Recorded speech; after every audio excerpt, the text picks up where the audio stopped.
Speak for up to 5 minutes, and after that we are going to hear from Chris Harris for 5 minutes as well. Mayor Calderon. Thank you, Dan. Good evening, ladies and gentlemen, friends and neighbors. I would first like to thank the Forest Park Review and the Chamber of Commerce for providing this wonderful opportunity tonight. And I also want to say thank you to School District number 91 for making their facilities available. I would also like to thank my wife, Lois, and my sons, Gus and Anthony, and my daughter-in-law, Sarah Beth, who in this coming September will become first-time parents, and for Lois and I, first-time grandparents, so we're kind of excited. But they have truly endured the sacrifice of the enormous time away from my family that the office of mayor demands. Missing special occasions like spending time with soldiers on Christmas morning, or being late to a birthday party, or not making a christening takes a toll on the home front. And so I'm very grateful to each of them for loaning me to serve you, the residents of Forest Park, the place that my family has called home for over 100 years now. Our country is on a very slow recovery from one of the worst recessions in history. I think many of you have felt the impact from that. And so when I took a snapshot of our economy here in Forest Park, I went back to 2008, which was kind of the beginning of the housing meltdown. At that time, in 2008, our total sales tax revenues were $4.1 million. In 2010, it dropped to 3.6. The great news is, at the beginning of 2014, we are back to the 4.1 million level. So it's a strong indicator that things are headed in the right direction. But as your mayor, I had a very tough job of maintaining the superior services that each of you have been accustomed to receiving throughout the history of Forest Park, particularly with reductions in revenues. And I did so without laying off one single person. I was able to maintain that same level of service through continuous improvement, evaluation, and adaptation. We made changes as necessary using best practices and belt-tightening measures to maintain a balanced budget at all times. I have fostered great relationships with the county, state, and national elected leaders. Those relationships have in turn resulted in many millions of dollars worth of grant money that I've been able to bring back home here to Forest Park.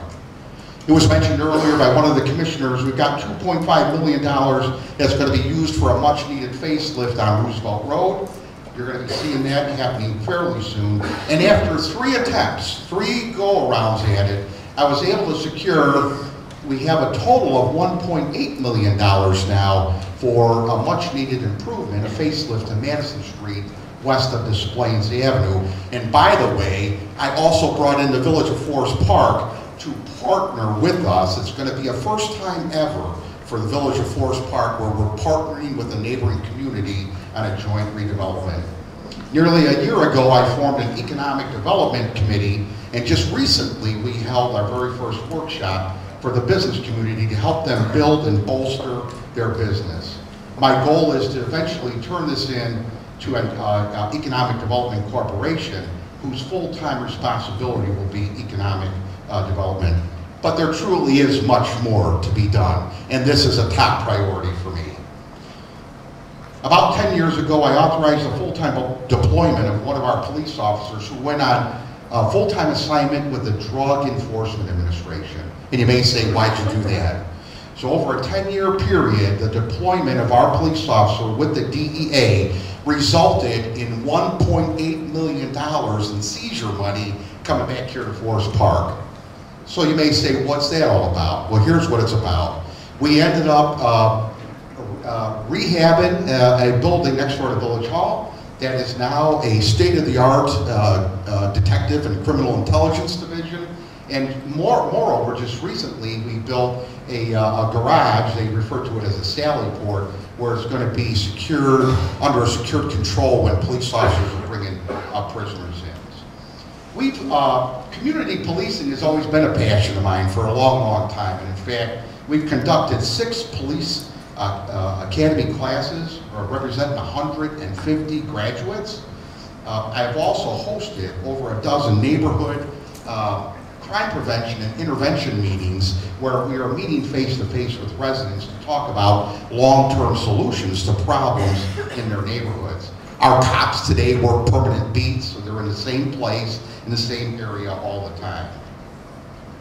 Communicating with you, the residents, is an awesome and demanding job that's not easy. Using multiple methods of communication, which we heard about here tonight, such as our website and recorded village council meetings, replaying those on the Comcast news station. We use a variety of means today, but we're not done. I know there's more to be improved upon there. So I'm asking you to please consider re-allowing me to serve you as the mayor of Forest Park. And I want to say thank you and God bless you. And when you come out on April 7th, I hope that you support me. Thank you.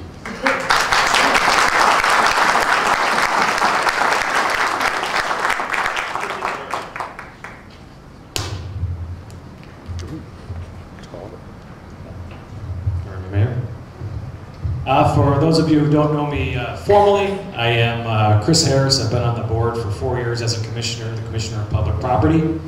I'll give you a quick bio for those of you that don't know me. First, I want to thank Dan and the paper and Lori and the chamber for inviting us here. I think whenever we can get in front of the actual citizens and talk, and you can hear our ideas and point out our differences, because I think there are many differences between the mayor and I.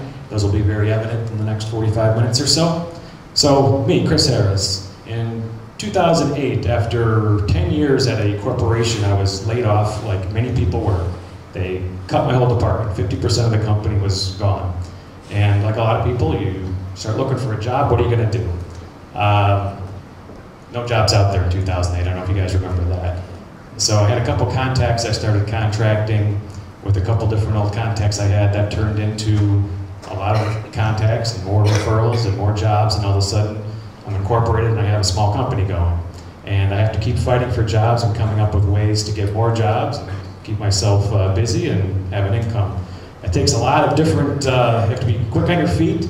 You have to think outside of the box to keep coming up with new presentations when you work in the media and marketing field, which is where I work. So why am I running for mayor? The answer is simple. I've been on the council for 4 years, and if you look at the campaign literature of our mayor, it's the same promises that he made 4 years ago.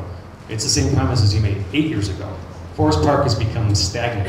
I hear this from neighbors all the time. We have this discussion. It's why I ran in the first place. It's very hard to do something in the minority on the council, so I'm looking forward to the possibility of being the mayor and serving you and putting some of those ideas in light. Say, what are those ideas?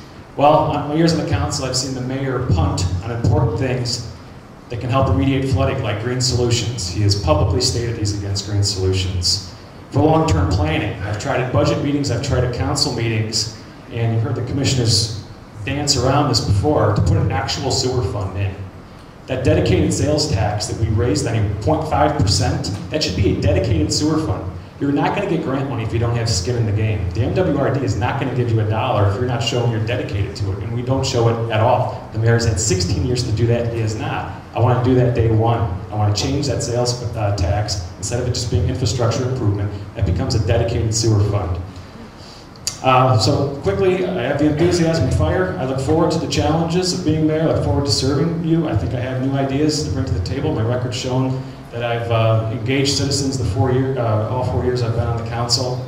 We talked about engaging people about the Altenheim. I actually held a town hall in 2012 and we packed the council chambers. It was standing room only. We talked about ideas. It was very productive. The outcome of that was there was going to be a survey. I had a fight for 2 years to get the survey done. We finally got the survey wrapped in with the comprehensive plan, and it was the same outcome that we had in the town hall meeting, which was green space. People want green space, and I was very happy to be part of that. I've continued that with participatory budget meetings, online town halls as well. It's all about talking to you and engaging in your ideas and making sure you have a voice at the table. So I think you'll see in the next 45 minutes or so the differences between the mayor and I. I think we should thank Tony for his service, but I think it's time for a fresh voice after 20 years. I think it's time for a fresh voice, and I appreciate your consideration on April 7th. Thank you.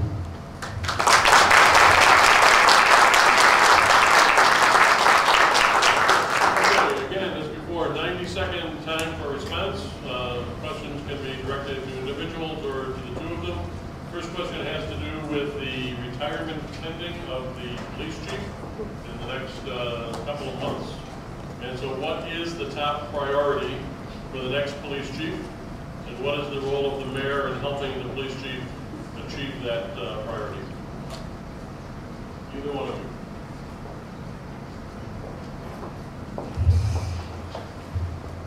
Well, I would be very arrogant to say that I would know right now who should be the police chief. I think that you have to have a committee put together. I can think of a name off the top of my head that might be on the top of the list if he's elected that can help out in that discussion. I don't want to put you on the spot, Joe Burns. But I think it's a discussion that should be had amongst a group of people. I think that the only name that should be in the hat is the Deputy Chief Tom F. Tanis. I think he's proven that he at least deserves to be part of the discussion. And quite honestly, the mayor oversees the police. It's his direct responsibility. So things that happen in the department ultimately fall on him. So if we talk about the years of misconduct and lawsuits, that ultimately falls on the mayor, as well as the chief. But he has to be responsible for the money that's been paid out in lawsuits over the years and the settlements we've had because of the actions of some of our officers. Being in the position that I am, when we hired the chief of police just about 12 years ago, I gave him an assignment, and the assignment was, as I think some of you may know, Jim Ryan came to us from the outside, and I gave him an assignment, and the assignment was, Jim, I want you to start now training your replacement. And he's been doing so for the last about 8 years.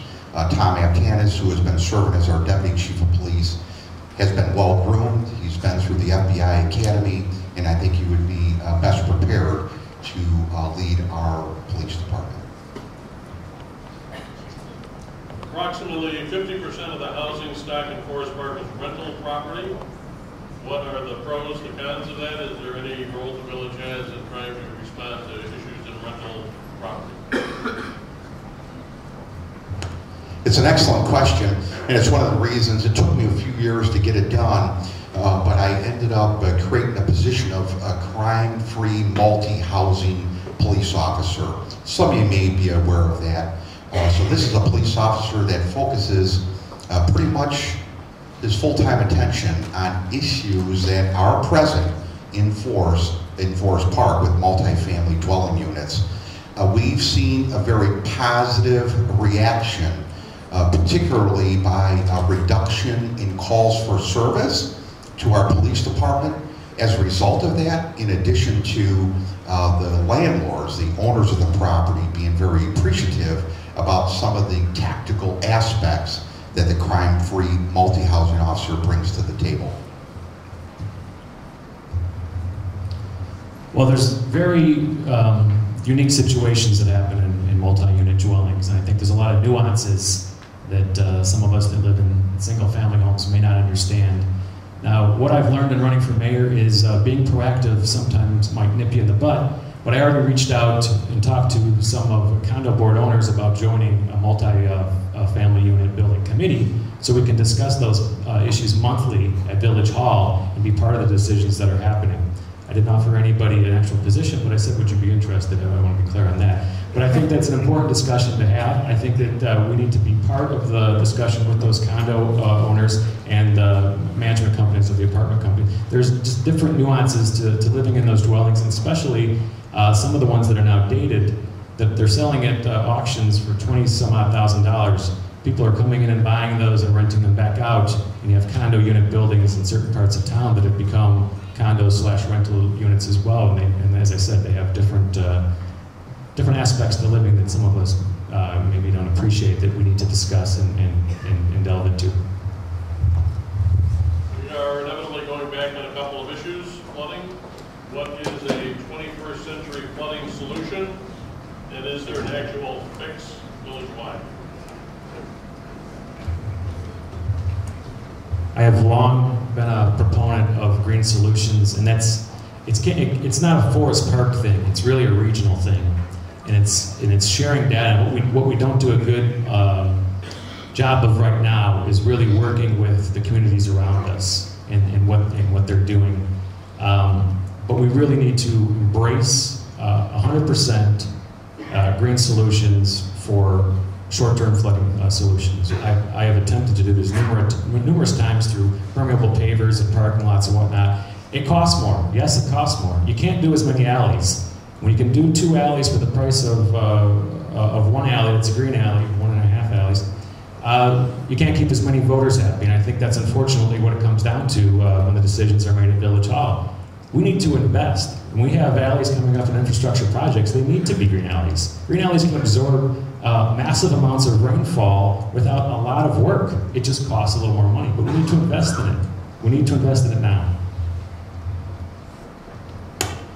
I agree in green technologies, but what I have never believed in is giving any resident a false hope or false expectations that even by doing a couple of alleys here and there, using some brick pavers, and all of a sudden you're thinking that your basement's not going to be flooding, because that is not true. In fact, tomorrow I'm going to be attending a second meeting with about 10 other communities, because flooding, believe it or not, is not occurring just here in Forest Park. It's a massive problem. It was alluded to by a couple of the commissioners about separating our sewer systems from what we have now as a combined system. And we could do that tomorrow, and your basements are still going to flood, because there's this thing called the Metropolitan Water Reclamation District, and they're not going to be finishing their reservoir where all of this stuff goes to until about 2025. Folks, the reality is it's going to be a long time before we have a final remedy to this. What is a practical plan to separate the sewer systems? What's the timeline? What's the price tag? How do you pay for it? Okay, so the community is going to be learning about this soon, probably after election time. I went to our engineering company and asked the principal, his name's on the door, and I said, look, we've been going back and forth on all this flooding stuff for about 10 years now, at least, actually longer, 16 that I know of. And we know that we cannot just come up with the necessary money to separate our sewer systems in one fell swoop. We need to take kind of a practical approach to it, and so we need to rely on you as engineers to tell us how to go about doing it. I think that soon, and all of the current elected officials voted on the contract last year to have Chris Burke Engineering do the study for us. Sometime soon we're going to be seeing all of the data that they've collected, including all of the maps, and what makes best sense in terms of breaking it down into smaller projects, meaning is this going to be done in 2 phases, 4 phases, 8 phases. That's the information that they're going to be sharing with us soon this year. Sorry, I don't want to be combative, but I can't let the mayor off the hook on this. It's been 16 years and he doesn't have a plan yet. It's been 16 years. There's no sewer fund. River Forest has a sewer fund. And you talk about doing a sewer study. Yeah, we all voted for it because there's nothing else we're doing. But we don't share data with Oak Park and River Forest who already have these studies done. They have very similar systems. It's Christopher Burke is doing those studies as well. We could save money by sharing that data. So 16 years later, still no sewer fund, still no plan, and of course it's after the election. We don't need election season promises, we need actual action. I plan on taking action immediately. What is, and this is a recycling question from endorsement interviews, so this is my question. Give me the pros and the cons of long service. If the chart is, Mr. Mayor, the Forest Park stagnating, you're obviously would disagree with that, but what, from your point of view first, are the advantages and the disadvantages to having a person be mayor for, this would be 20 years? I realize not everybody is going to agree with me, but my view on the topic is, if you mostly agree with the job that I have done as mayor in the Village of Forest Park for the last 16 years, I didn't say everything, because I'm human, and I too am going to make mistakes. But if you mostly agree with what I've been doing, I don't think that the job of mayor is much different than a CEO of any large corporation. And if that CEO is doing the job adequately, private corporations tend to keep that CEO. And that's what I'm seeking to accomplish here in Forest Park, the community that I've always lived in and love. Well, I think with time comes complacency. And if you were at a job and you were a high-level manager for 16 years and you didn't get a promotion or you didn't move on, people would think there's something wrong.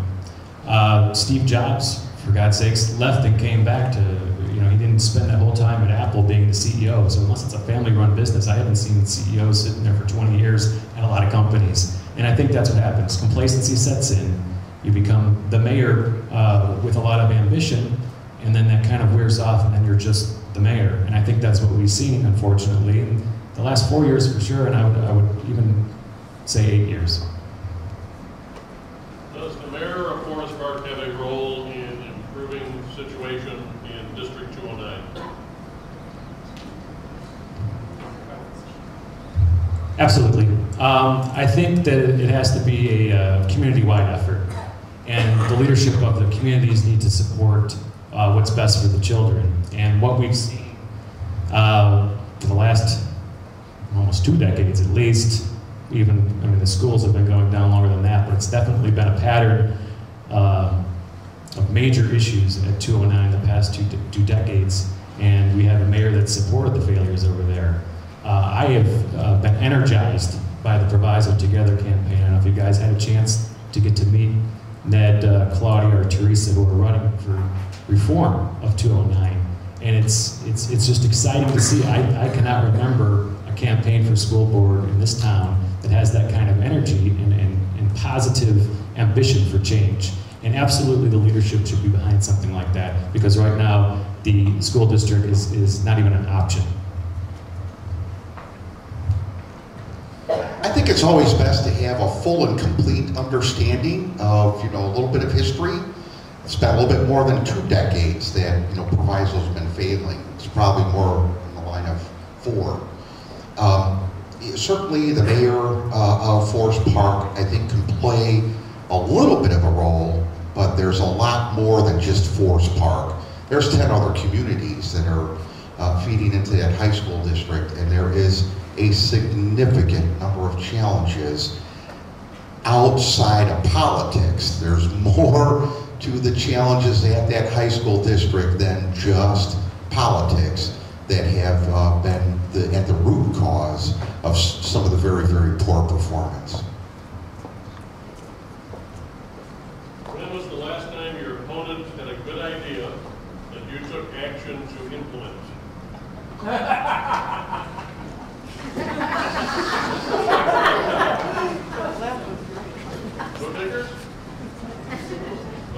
Well, there's something that the mayor and I share a great passion for.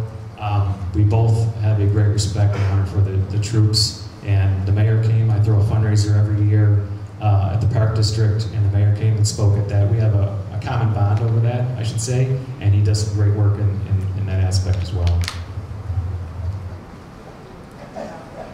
What happened to the diversity committee that Mayor Calvert announced in November? It simply just has not been formed yet. Not forgotten about, just simply has not been formed yet. Can I answer that?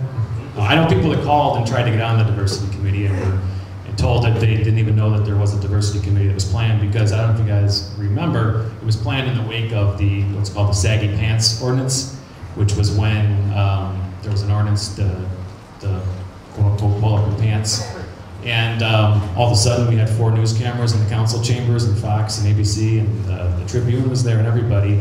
And then immediately it was tabled, there was no discussion, and there was talk of a diversity committee. A person called the next day to get on the diversity committee and told me that nobody at Village Hall knew that that was even happening. And so I assume it was just a knee-jerk reaction because we had cameras staring in our face. I think there should be a diversity committee. Absolutely. This town, as Rachel pointed out earlier, it's on the verge of being 50-50, minorities and Caucasians. And that's important discussions to have. There's different nuances to everyone and everything, and those should be discussed. Mr. Mayor, when you appoint a diversity committee, what is it you want them to focus on, and what's the scope of their effort? So I think that their ultimate mission and charge needs to be guided by committee members. And by the way, you know, sometimes I just can't help but say to myself, when people make some comments like, you know, a person calling Village Hall and nobody knowing anything about this, at least those that made it to the mayor's office, we have 2 inquiries, we have their names, and they were told just to simply sit tight. You know, I'm a realist, and of course we're in the thick and thin of an election right now, and I don't want anything to be overshadowed, looking like I'm putting a diversity committee together right away for purposes of election. It will come. I think that we'll start out by, you know, sitting down together, talking with them, talking about some of the issues that happen in Forest Park, and some of those issues might be related to people of color. Not certain yet, because we need to sit down, talk about it. So I truly believe that that mission would be developed by the group that is end up very desiring of serving on the committee. But so far, only 2 names. Anybody else interested, call my office. Likewise, we'll put you on the list. So going back, this is a question talked about with the commissioners. So what is your vision and timeline and funding source for the Altenheim property?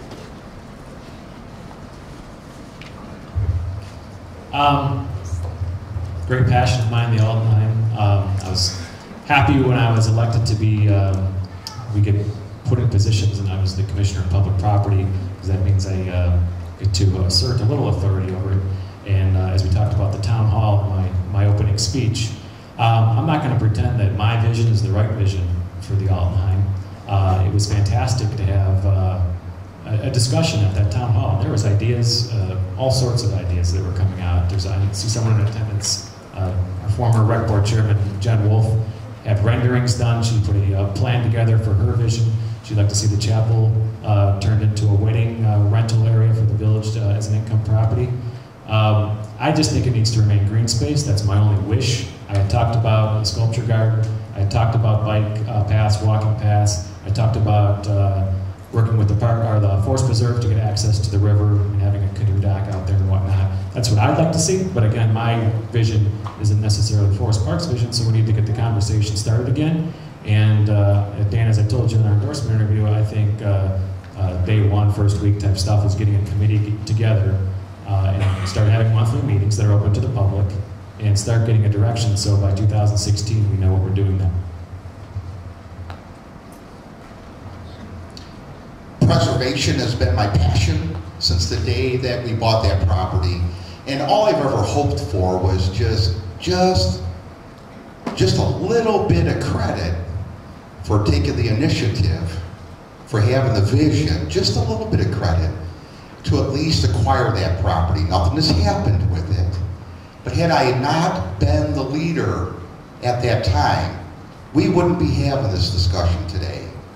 I took initiative at that time, knowing that this is a large piece of property that's never going to present itself again to the village. With the village owning the property, we control it. We're not at the mercy of a developer coming in and saying that they want to build something, and if they're within the current zoning codes, we can't stop them. I agree something has to take place. I agree that in some time in the future, collectively, the community is going to rise to the challenge. We're going to determine what the best use is. If I have anything to say about it, my preference is green space. Not just the grass, developed somehow, but green space. Yeah, I can't let that go. With all due respect, after 14 years, there's still no vision. If you wanted to, it was Cambridge Homes that was going to come in and put townhomes there. If you didn't want them there, you rezone it. They can't put them there. If you had a vision for it, then you didn't have to buy it. Now we've been on paying for it $400,000 a year for 14 years, and we've done nothing with it. There hasn't been a vision, there hasn't been discussion until 2012 when I had the town hall meeting. That's fact. You can't debate that. There was no discussion. So if there was a vision, if you had some plan right away, why weren't we talking about what we were going to do with it? I can go back one time. Okay, so let's put everything on the table. Commissioner, the town hall meeting you had, you had a person there that wanted to do paddleball and wanted the village to give them the property for free. It's on YouTube, so anybody can look that up. I'm not making this up. This conversation absolutely has come up typically each election cycle, and then it tends to calm down. Yes, we are paying debt service on that property, but that becomes what we call an asset. It's not as though we're expensing money that we will never realize again. It's an asset. It's like the property where Village Hall is located. It's like the Park District of Forest Park on Harrison Street. All of that land is an asset to the community, and this is simply just another one of those. I think we know the answer to this from the mayor, and I'm not sure we do from Commissioner Harris. Which four commissioners are you supporting for election? I get asked that all the time.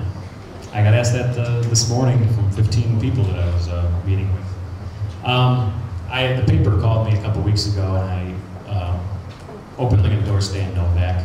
I knew Dan a little bit before, but really got to know him on the campaign trail, and have been impressed that the things that he's saying are the things that I was saying 4 years ago, and I really respect and appreciate the things he's been saying.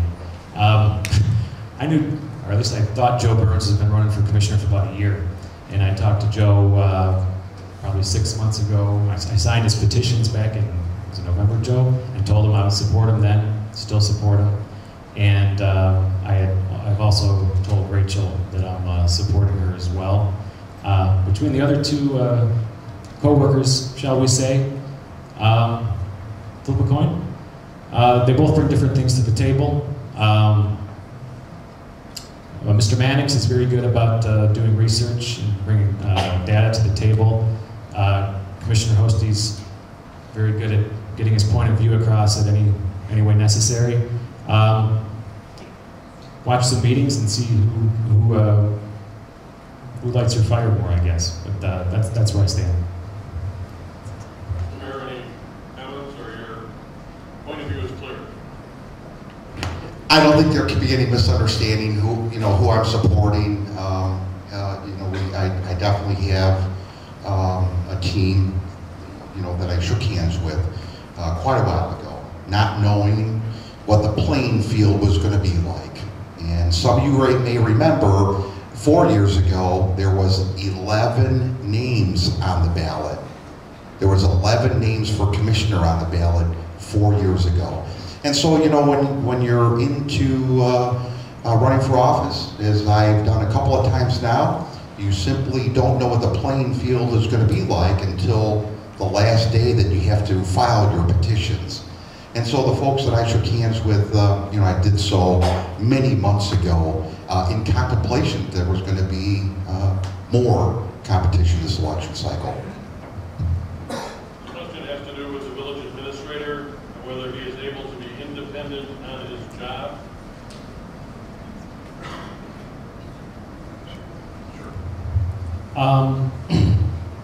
Good question. Tim brings some things to the table. Tim Gillen is the village administrator. He has a great passion for Forest Park. In his current position, he's micromanaged. I really don't think we've seen what Tim can do, and I think he deserves the opportunity to spread his wings, if you will, and see what he can do. Since I've had the pleasure of being mayor, I certainly have the opportunity, and I do spend adequate amount of time at Village Hall. I can tell you that Tim Gillen absolutely has a very independent mind. He has an extremely independent mind. And this whole notion of micromanaging, I'm not certain what that means other than throwing out some interesting buzzwords. I'm not in there daily telling Tim Gillen, do this or do that. He really does, actually does a very good job at managing all of our department heads and taking care of the day-to-day operations.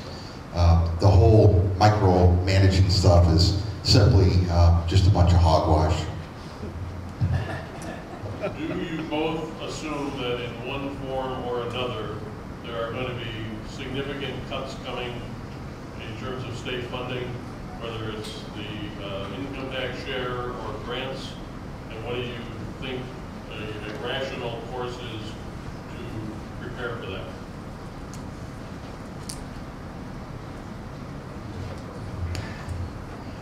In planning, and you know, we do this every single year.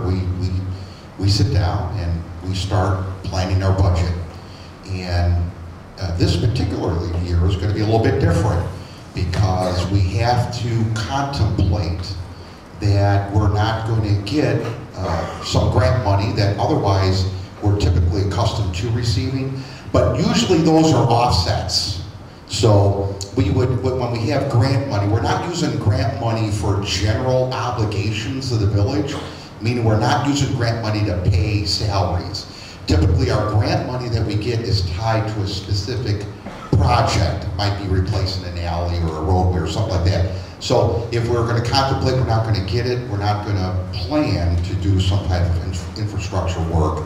The personal income tax presents a much bigger challenge, and it's a legitimate challenge right now. And I have been advocating. I'm going to be continuing to advocate, including our village council. At my proposal, we adopted a resolution urging the governor to not touch what is rightfully ours, and that's our portion of the personal income tax.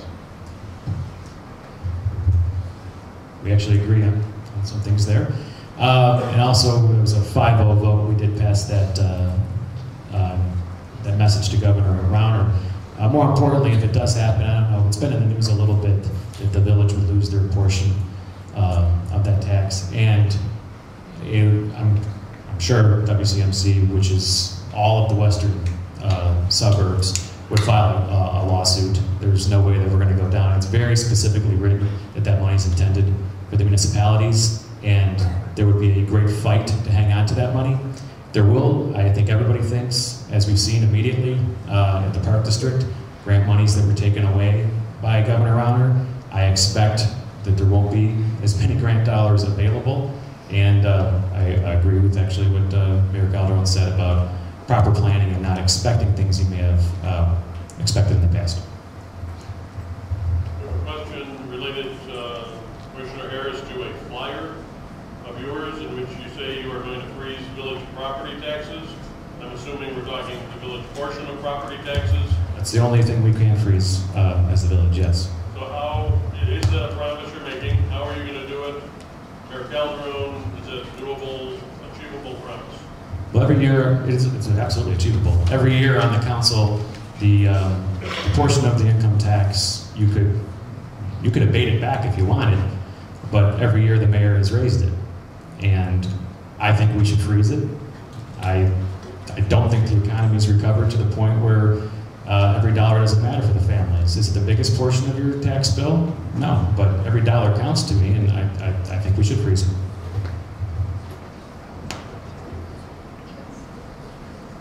Is that a promise that for 4 years? Or is that a promise for 1 year?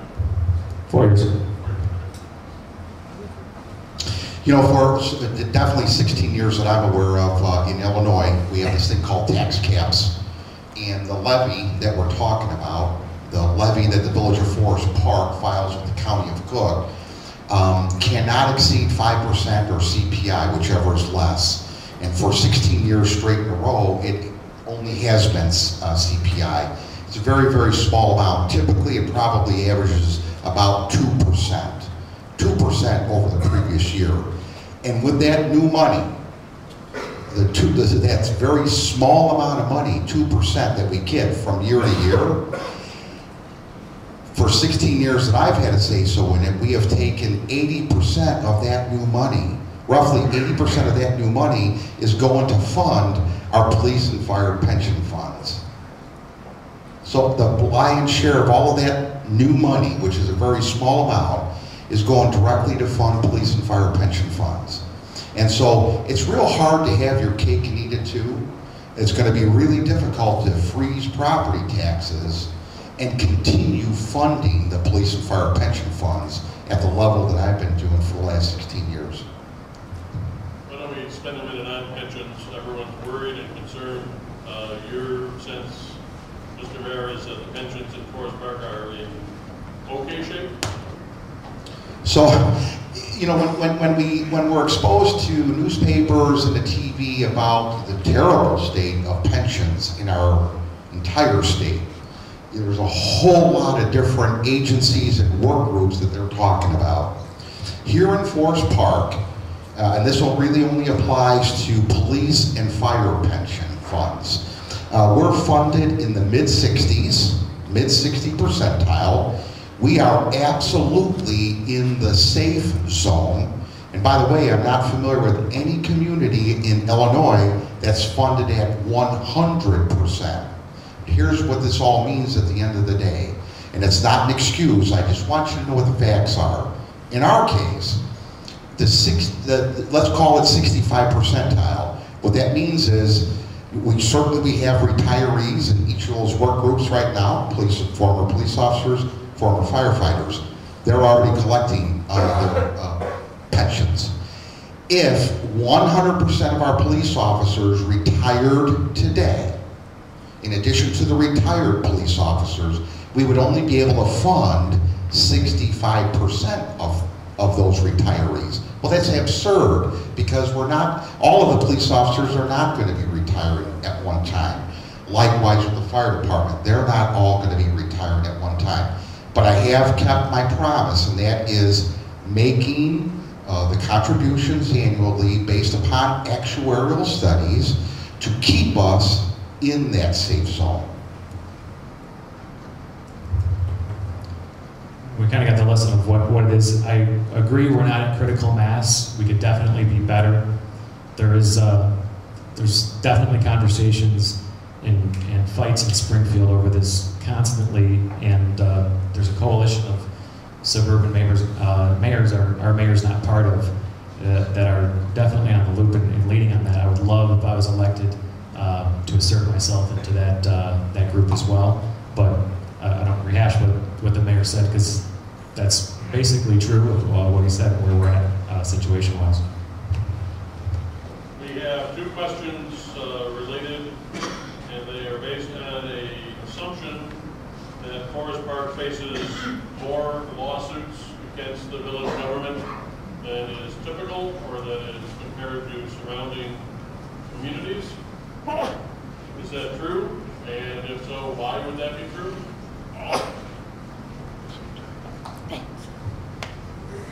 I honestly don't know if that is true. Certainly, you know, there could be some assumptions that that's the case, but I have never done an analysis to find out if the number of lawsuits that have been filed in Forest Park is greater than other communities.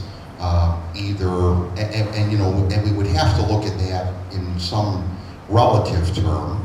I mean, certainly we have less lawsuits than the city of Chicago, you know, so we would have to look at communities somewhat in and around our size. I would like to dispel just a couple of significant myths, and that is, you know, the village has insurance, and this is not an excuse for lawsuits, because I hate lawsuits.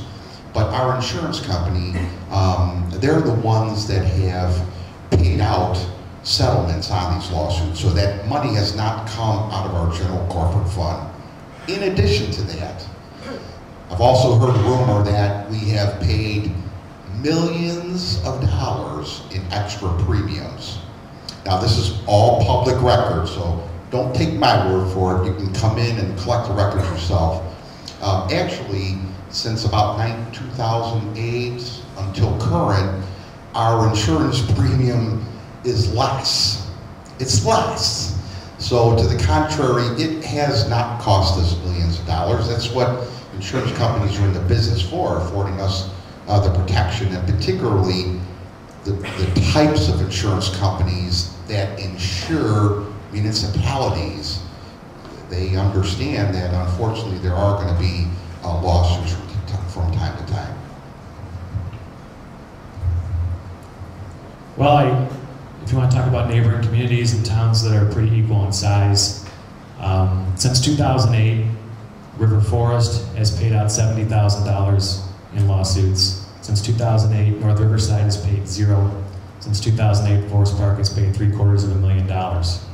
And if you talk to other law firms that handle other municipalities, they say that Forest Park has a reputation of a town that can be sued. And how do you prevent that? It's simple. Things we don't do. We've had training. We don't have continuous training.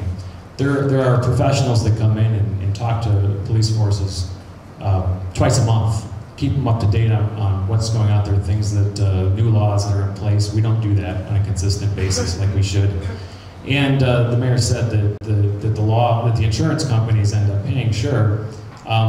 What if you felt that it was a case you could fight? It's the council's decision to fight those lawsuits or not. The insurance company gives you counsel that says we should settle, maybe we don't think we're going to win. But if you want to fight it, that's the decision of the 5 people on the council.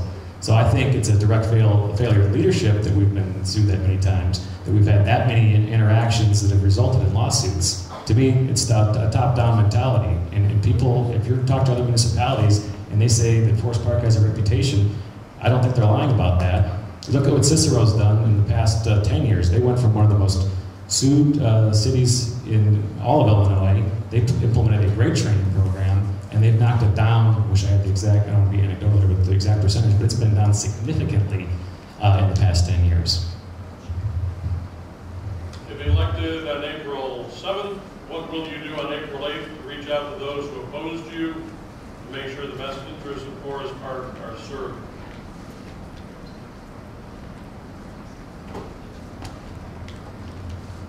Well, first I'd have to determine how I could go about identifying those that opposed me, and unless they offered it up.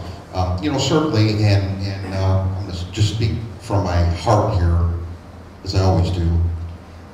I'd be foolish to think that everybody is going to like me. I realize that there are folks that are going to have disagreements with me, but as was pointed out during the commissioner session, my disagreement with Rachel Etler, for instance, we overcame that. Early on disagreement with Joel Burns, and that's eons ago.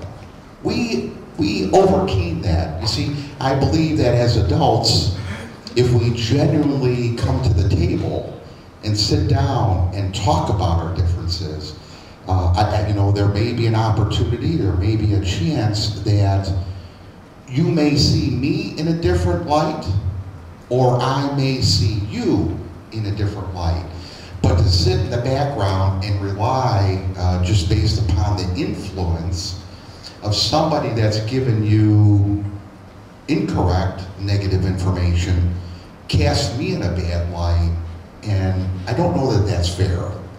I'd be more than happy if elected on April 7th to start April 8th. If folks that opposed me said, okay, let's call a truce. Let's get together, because this is about the village of Forest Park. It's not about me. I just want, I want to earn your support to allow me to be the person that's carrying the torch, carrying the flag to move our community further. And I'd like to have you there with me.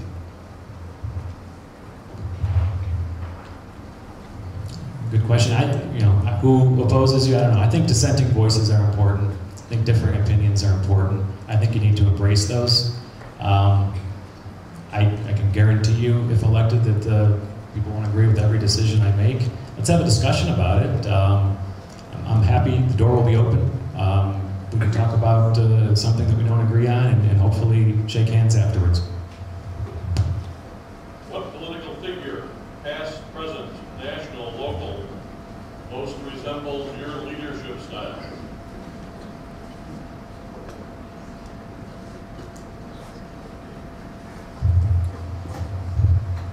Well, if we talk past, Thomas Jefferson was one of my heroes. I don't know if the leadership style necessarily, but his voice in forming this country, I think, was a very important one. My leadership style in general is trusting in other people, delegating when necessary. The people that will be elected to the board, if I'm elected as well, will have a very large voice in what goes on, and will be able to run their departments and not have to necessarily report to me in any way, shape, or form, because I think when you're put in charge in our form of government, which is very odd, commission form of government, you're in charge of a department. And I think the people that are elected by the citizens of Forest Park deserve to have a say in those departments when they're put in charge of running them. I don't think that happens necessarily right now. So delegation, I think, is important, and respecting voices is important. Over the course of time, there's been two folks on a national level, you know, that I want to say I kind of admired, and that was President Ronald Reagan, and likewise, I also admired President Bill Clinton. Last question we've got time for.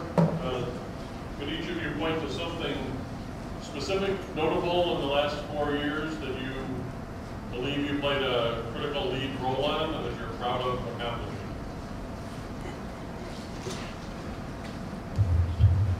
I guess I'll go first.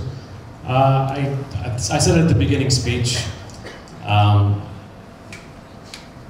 we owned the Altenheim for 12 years at that point before there was even a discussion about it, and people were not happy at Village Hall when I announced there was going to be a town hall on it.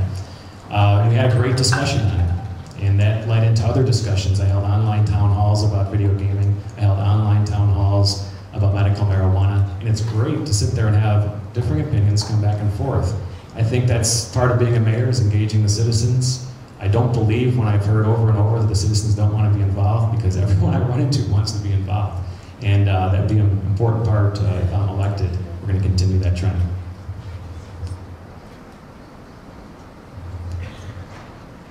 For me, there's been several, but if I was to choose one, the one that I think is probably most beneficial to the residents of Forest Park was my effort in the 0.5% non-home rule sales tax.